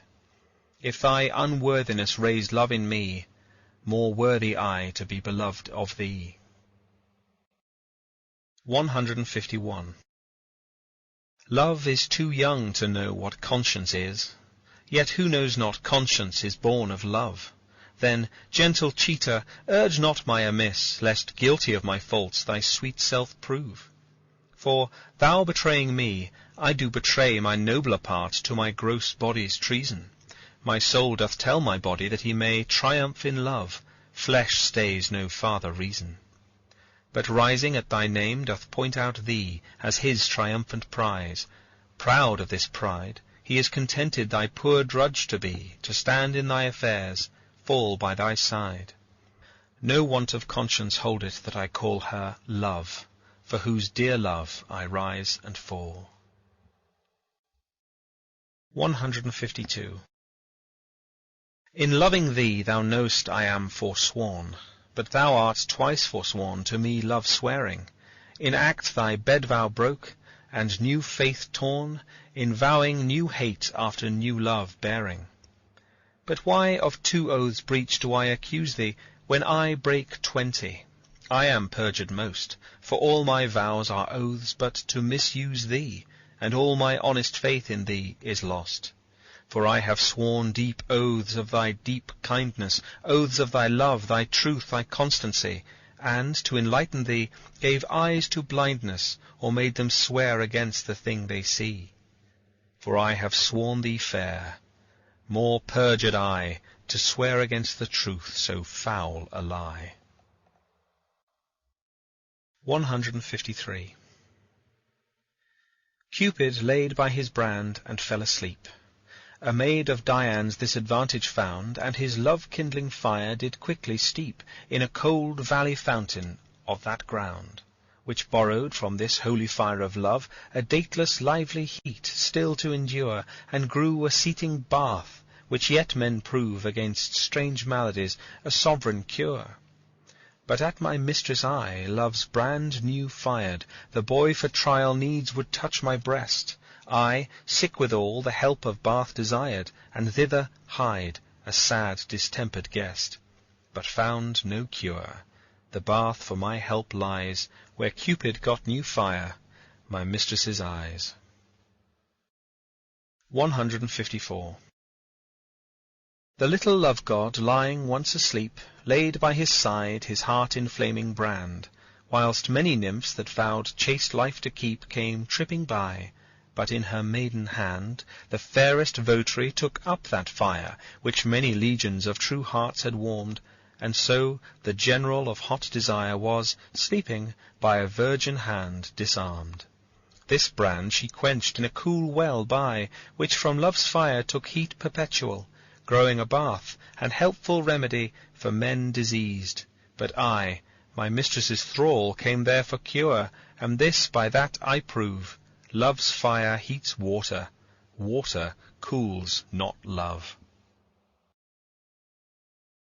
End of Shakespeare's Sonnets by William Shakespeare.